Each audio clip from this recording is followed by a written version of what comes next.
lines in Atlanta, too. In Tampa, Patricia Souter wasn't taking any chances.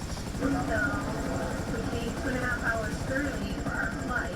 With TSA officers missing their second paycheck Friday, some continue calling out sick to take a second job. The checkpoint at Philadelphia Terminal C closed to move TSA staff to other terminals. We had completed all of our savings. In Salt Lake, 9-year TSA veteran Robert Echevarria quit this month, not willing to repeat the stress from last fall when officers worked without 3 paychecks. And seeing my wife, how she must struggle trying to keep up with how she was going to feed our kids. It was a big toll on her and her emotions. The airlines are calling it a disgrace that Congress cannot reach an agreement or act on viable bipartisan solutions. While in Virginia, a food bank for the TSA. And we're focused on making sure they're the nutritious meals. Meanwhile, with the war sending oil and jet fuel prices soaring, so are airfares. Deutsche Bank reports domestic advanced booking tickets have jumped 15 to 57%. And now the focus is on this weekend, with spring break travelers fearing more TSA officers may simply not show. Listen, bro. This is a problem that has been ongoing for a long time. We need term limits on Congress, flat out. Oh, like if you're looking at this picture that's on the screen right now, you just block them out, and you look at all of those lines. I just got back from Vegas, and I didn't experience this, but one of the things that they kept telling me is, hey, you need to be careful, and you need to get to the airport super early because it's supposed to be super booked, and there was a lot of people, and I don't know if it's because I got all of the Infinity Stones. I say Infinity Stones because if I go to my Delta app, I can see all of the different colors right below my boarding pass. See it say pre-check, it's got priority, and all those things. But I was able to get through with a breeze, but it was a long line for a lot of people that were flying out at the exact same time, and I picked different days that allowed for me to be able to get through. But one of the fundamental problems in the United States of America is that we have Congress who controls the purse strings of the United States of America. And the Democrats are always standing on some BS that we don't even care about. People want to be able to get back and forth to where they want to go to. So you've got a partial government shutdown with TSA that moves the paychecks. And I don't blame it because there's no consistency on when they're going to get paychecks. Now, I do also understand and take into consideration that there's a lot of people that live paycheck to paycheck. I would say more than not, people are living paycheck to paycheck.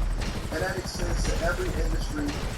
People that make 6 figures per year because of their lifestyle and their inability to save, most of them are living paycheck to paycheck. Now, your life decisions should not affect whether or not you get paid for service at the time that you agree to get paid. But every single 3 to 6 months, we have a government shutdown, and it always is the same thing. It's a stalemate, we're gonna hold out, Congress members get their paychecks, and the people that are on the front lines, like the TSA agents, now they're missing out on their second paycheck. And they're calling off because they say, well, listen, if I'm not gonna get paid, which you do get paid, you just get all of the back pay once they, agree to it, you do get paid. And so I would, if I'm a TSA agent, of course I'm gonna be a little bit more proactive and understanding that, hey, I can't just move the same way that I would move on a regular job. Until I get a different job, then I would have to be a little bit more mindful. But I'll get to that in a second. The point that I'm making is that it's always a problem with Congress every single time. If you have one job, the only job that you have, because the rest of the time they just sit there pandering to the people, and they're trying to fundraise, and they're trying to get their popularity up so they can prepare for the next time that they run for an election, and they can hopefully get reelected. And then you'll end up sometimes like Jasmine Crockett, where people will see through the BS and they say, you know what, we're tired.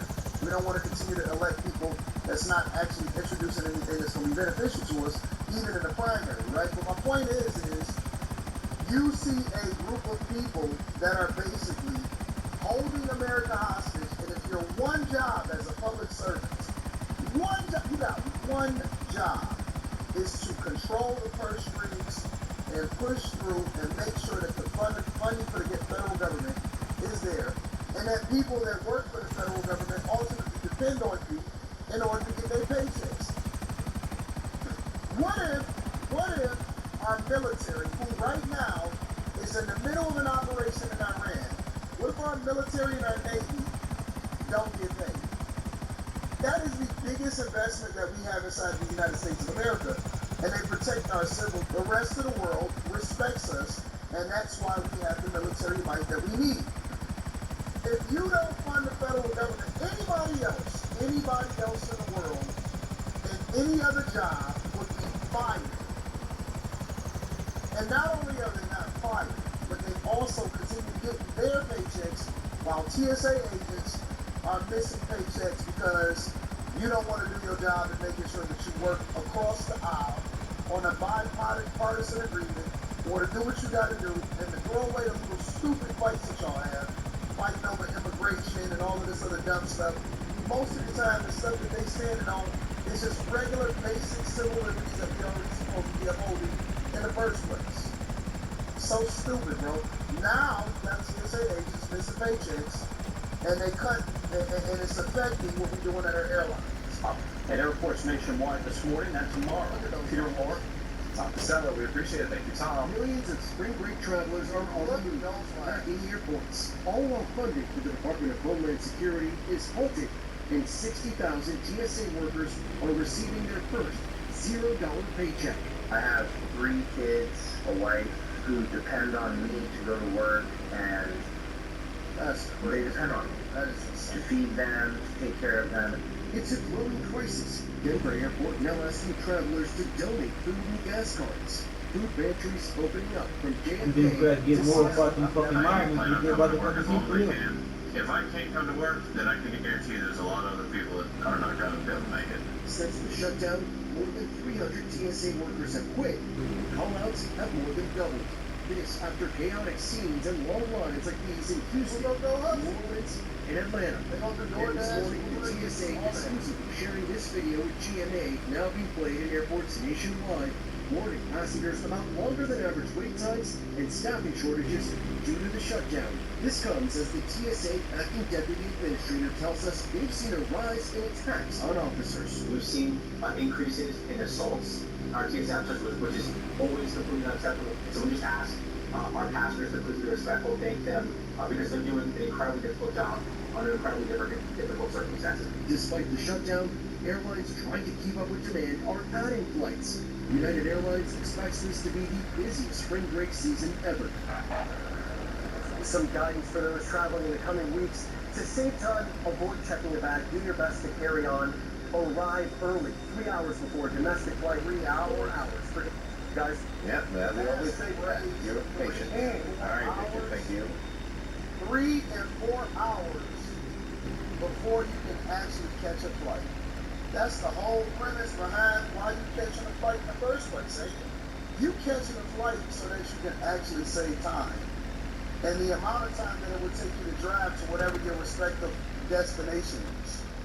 So you got to be there 3 hours before, and for both the round trip flights. This is so dumb. This is so stupid.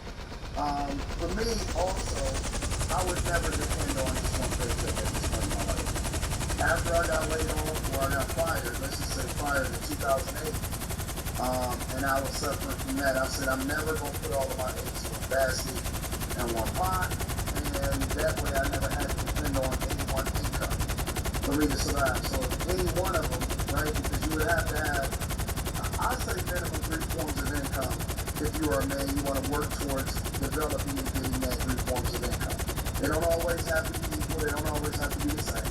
But you have to make sure that you feed your family and you know, whereas people always think that you should just, you know, depend on one job. I think that more than one source of income is important. Live off of one, let the rest of them stack, and then I'll never quit my job unless I find another job. So blessings up to them, and hold your Congress members accountable for the bullshit that they continue to put in the United States of America. Make sure y'all tap into the Patreon link is in the description. I love you. I appreciate you. I'll holler at you guys later. Peace. that's fucked up, dude. That's fucked up. Big time fucked up. It's like, willing participants in our own favor, making them favor. I gotta see first, I'm gonna get first so big. I'm here living with you with it. I'm not be that with you around you with it, but I'm nothing with it.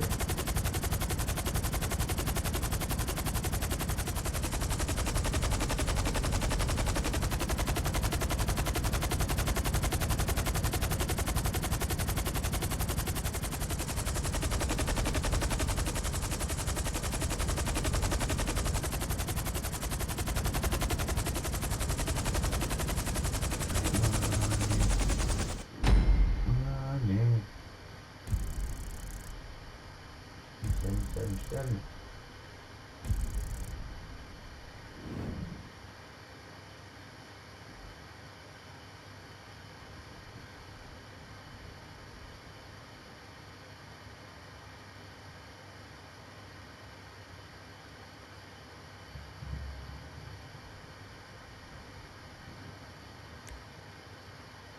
Sunday weekend, my wife and I, we was at Ruth Chris, right? We went to Ruth Chris. It was our first time, and I did a video on it, and like we were just like grateful to be there because last year around this time couldn't afford to be there. I don't know what it is with us, and I hope you understand what I mean when I say you have to bring this like street energy. The way you present yourself is how the world reads. He's not talking about the world. He's talking about white people. He is worried about the way that black people present themselves and how they are viewed under white supremacist ideology. N-word go to Ruth Chris one time and turned into an uppity house hero. That man was uncomfortable with displays of blackness in a space that he deemed to be classy. And a lot of y'all equate class to whiteness. Alright, so I did not expect that Ruth Chris video to go viral the way that it did. But I'm glad that it did because it's starting some conversations that need to be had in our community. They just need to be had. And are they uncomfortable for some people? Yeah. But that's where growth happens, in uncomfortability. Alright, so the main thing I want to talk about is this whole idea that because we're black, we don't have to present well or we don't have to put effort into our presentation because we're black. So we're going to get mistreated anyway, so why even put effort into how we present? And I could not disagree with that more. No, it does matter how you present. And see, a lot of people were focusing too much on the restaurant. The restaurant has very little to do. It's a microcosm of the real issue. The real issue is we have to stop having such a base expectation of ourselves. And I'm disappointed that there's so many people that have such a low expectation of black men. It 100% matters how you walk into a room, how you show up for yourself, how you present yourself. Are there systematic issues and barriers in place that regardless of where you live, what you drive, your career, your income, etc., regardless of those things, there's still systematic issues? 100%. But that should not dictate how you, as a man, and I'm talking to men because I'm a man, I'm not speaking to women, that's how you present and show up in the world. That should not dictate what you can control. You can control how you show up. You can control how you present yourself. Men walking around with their pants sagging to the ground is not okay. I don't care what y'all say. No. Wait.